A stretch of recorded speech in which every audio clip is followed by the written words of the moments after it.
This is going to be the outline for Ezekiel. Ezekiel means God will strengthen. The time period, 593 to 571 BC. 48 chapters, 1,273 verses, and around 39,470 words. I say around because I didn't count them myself. It's written during the Babylonian captivity, and Christ is likened to the Son of Man. The phrase Son of Man is said 93 times. The theme is the second coming in the millennium. And here's a short breakdown. Chapters 1 through 3, Ezekiel's called to preach. 4 through 24, you got prophecies against Jerusalem. 25 through 32, you got prophecies against the surrounding nations. 33 through 48 has to do with Israel's final restoration. And now for the big outline or breakdown. Chapter 1, you got the cherubim. Gives a lot of detail on the cherubim. Chapter 2, Ezekiel is said to be sent to a rebellious house, the rebellious children of Israel. Chapter 3, Ezekiel is told to eat the roll. And don't be afraid. You know, just like he told Jeremiah, don't be afraid of their faces. And warn the righteous and the wicked. Chapter 4, he's told to portray the city on a tile. He's told to do some strange things because the Jews require a sign. They need object lessons. They need somebody to do some things for shock value. So in chapter 5, Ezekiel shaves his head and then uses the hair to portray what God will do to Israel. Chapter 6, Ezekiel preaches against idolatry, against high places and images. I mean, he's just a doom and gloom preacher doing things for shock value, trying to get the attention of these people. Chapter 7, he talks about the day of the wrath of the Lord. He's a second coming preacher. Chapter 8, the Spirit carries Ezekiel to Jerusalem. You see the Spirit doing this throughout the Bible. It did it with Philip in Acts chapter 8. It did it with the Apostle John.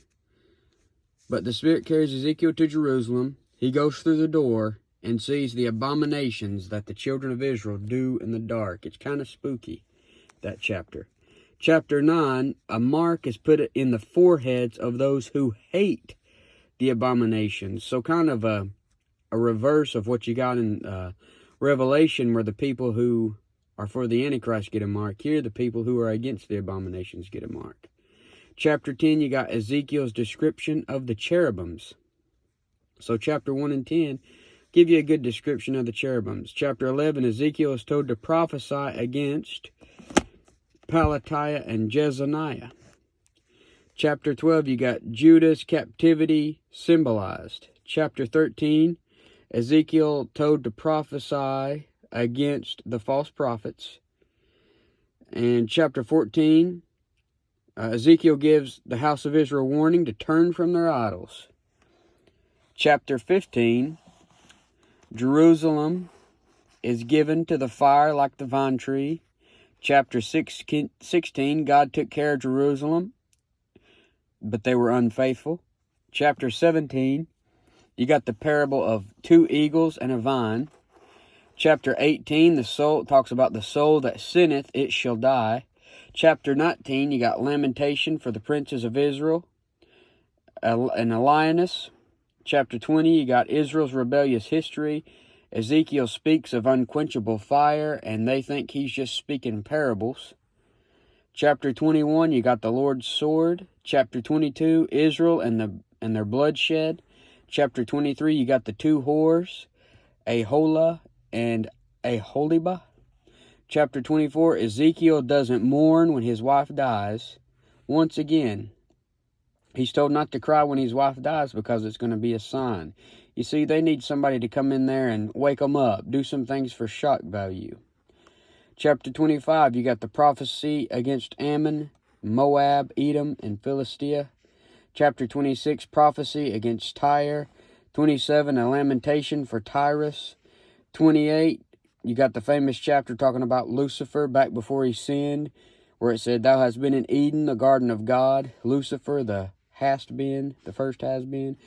29, prophesy against Pharaoh. 30, God breaks the arm of Pharaoh. 31, Pharaoh to be slain. 32, lamentation for Pharaoh. 33, warning the wicked and the righteous. Chapter 34, prophecy against wicked shepherds. 35, prophecy against Mount Seir. 36, prophecy to the mountains of Israel. 37, you got the valley of dry bones. 38, you got Gog and Magog. 39, you got prophecy against Gog. And then 40 through 48, pretty much about the temple. And Ezekiel, it's a pretty long book, but it's full of just crazy stories and interesting things that Ezekiel does. He's a very interesting character. I highly recommend that you read it.